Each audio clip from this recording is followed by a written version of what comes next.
Mamang Dai is a poet and novelist writing in English, from Arunachal Pradesh in India's northeast. Her mother tongue is Adi. Dai is the first woman of her state to have been selected to the IAS-IFS.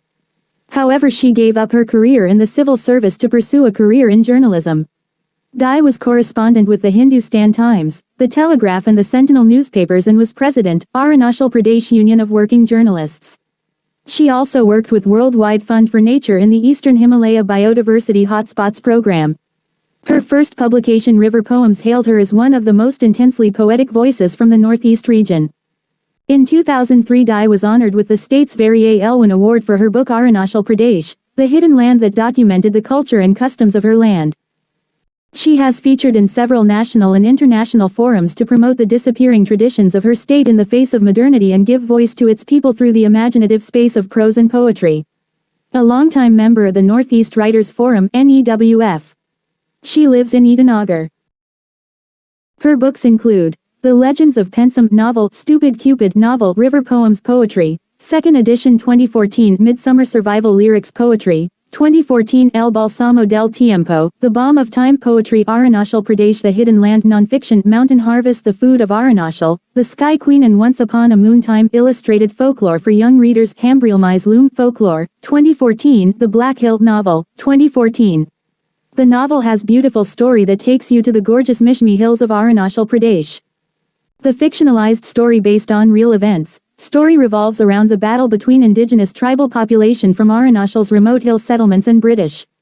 It is about the tribal people trying to protect their land. There are parallel stories that run along with the beautiful love story between two protagonists, a priest's attempt to climb mountains and hills to reach Tibet to spread missionary preaching and eventual brutal killing of the priest. Mamang Dai's The Black Hill falls into this category as it was the winner of the prestigious Sahitya Academy Award for Writing in English in 2017.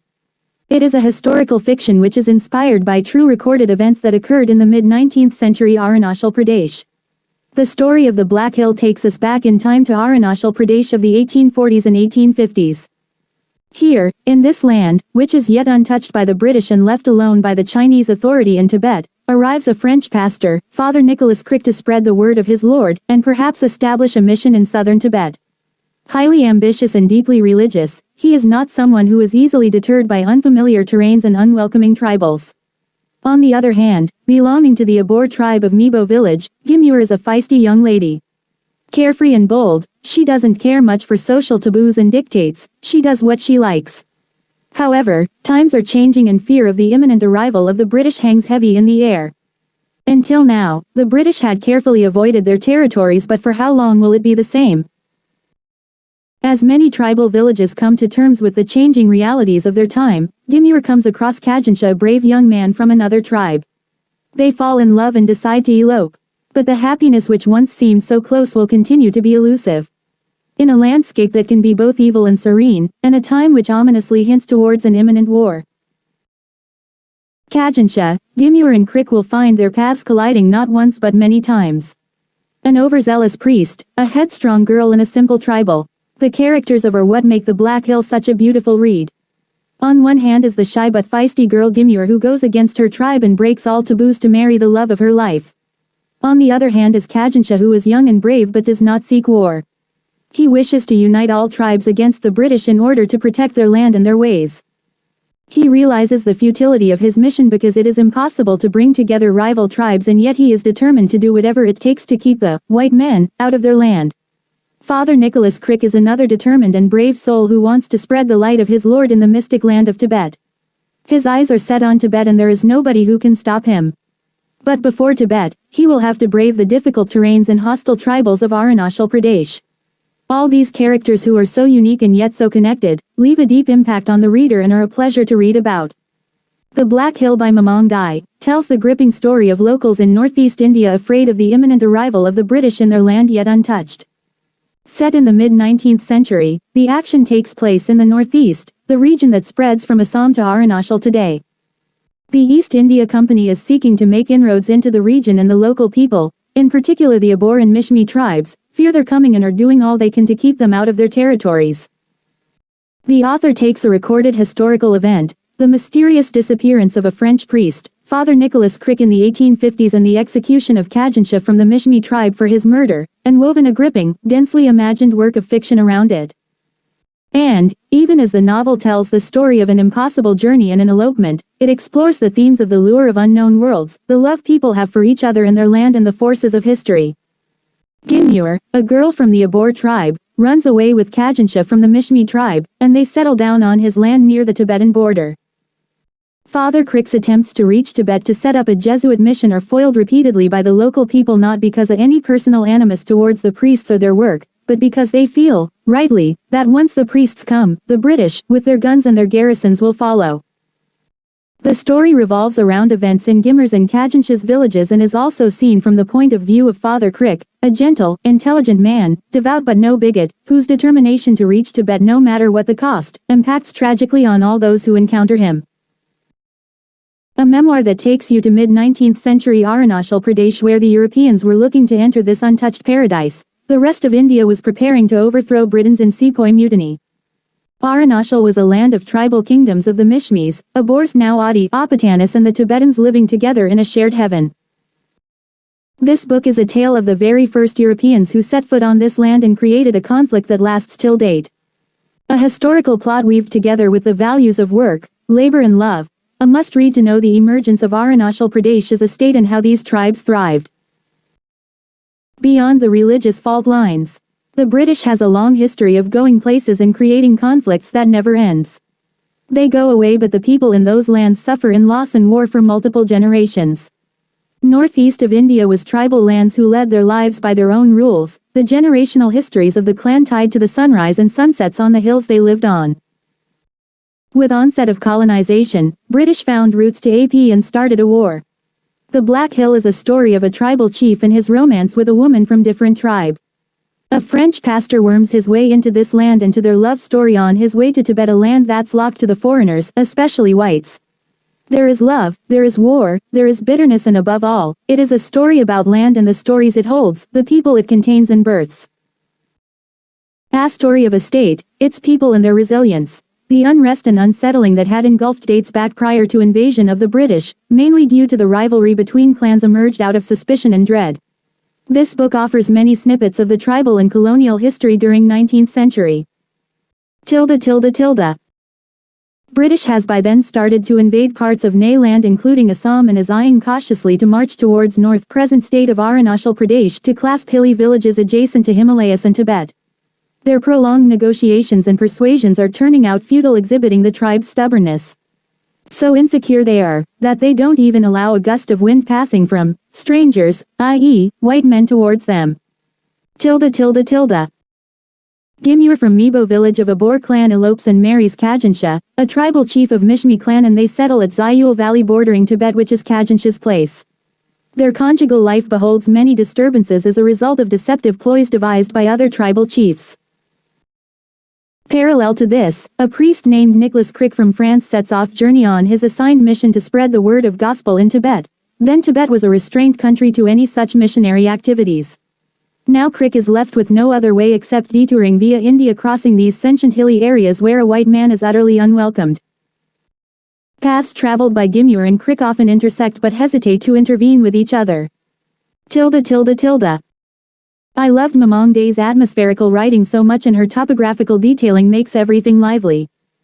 Here we feel as if glinting riverbeds skirting the wide hill range, caverns of precipices, whips of hitting stodiums and slippery sludges of ravines, each enumerating an untold story that was buried deep within.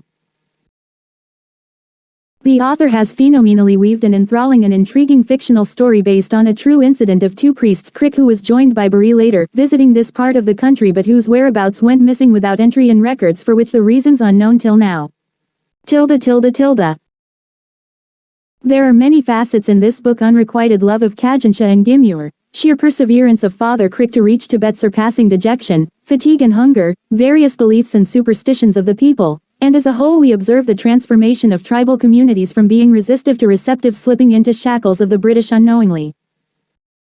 A fact which I learned is these clusters of land were colonized much later, after the First War of Independence in 1857. I simply loved this book. Told with deceptive simplicity, through a tender and uplifting tale of love, loyalty and betrayal, runs a deep thread of understanding of a remote and difficult terrain, of colonial history, an incredibly diverse people, and the underlying complexities of being human that holds us all together and pushes us apart. This book was a compassionate revelation of people not sufficiently appreciated, and of a region not easily explored. I hope it will enrich our shelves for a very long time. In this novel, we see Gimur, a Mibo woman falling in love with Kajensha, who belongs to another tribe. Thus, she has to run away with him on a long and harsh journey to the Mishmi Hills, located very close to Tibet. Along the same journey, there is a priest, Father Crick from Paris, in whose heart there is a dream to reach Tibet and introduce Christianity. He is unknowingly following Gimur and Kajensha on the same tragic journey. Their paths do cross at a point and there is a kind of understanding between the three, but how this budding friendship doesn't see an end is the most sad part about the novel.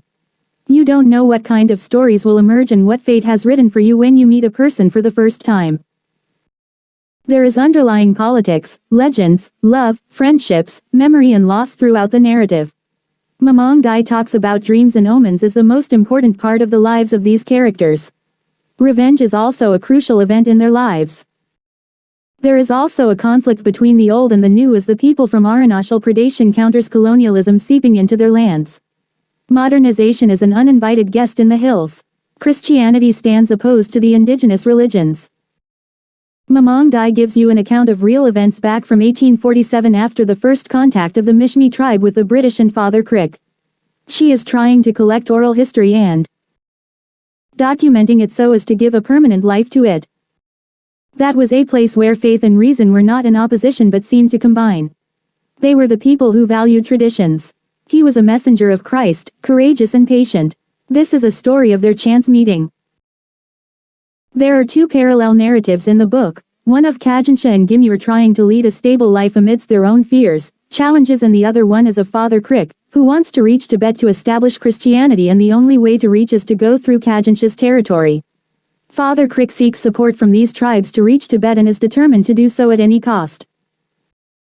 Their paths crossed and events leading afterwards provide a supposed closure to a historical event which broke open the gates of northeastern terrain for Britishers. That event is registered in the pages as murder of Father Crick, a noble French soul by a ruthless Mishmi tribe leader. Noble, yes, Father Crick indeed was kind, but the other part has no base. That's where the author connects the dots and tries to weave a story of love, courage and conservation. I like my historical fiction raw, a bare-all tale where I know depths and crevices of the characters, where the narrative does not hold back the flow, where maybe there's a chance of predictability but the reader is not aware of the occurrence. I like it when such events are projected without any inhibitions and biases towards any community or tribe. When the characters have flaws but they own it, they embrace it and are not afraid of it.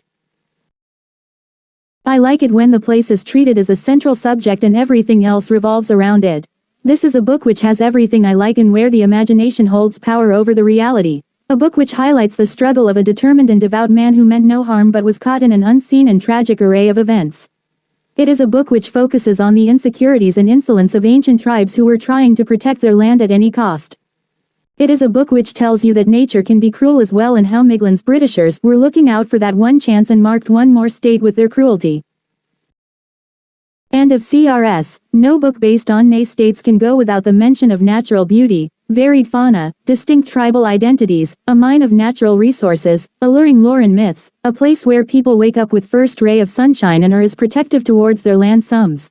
The author here has perfectly captured the landscape of Upper Assam Arunachal Pradesh prevailing in early 1840s, in my personal opinion and as someone living in the region since a year, this is the best description of the place. I still see the traces of untamed forests and rough mountainous terrains.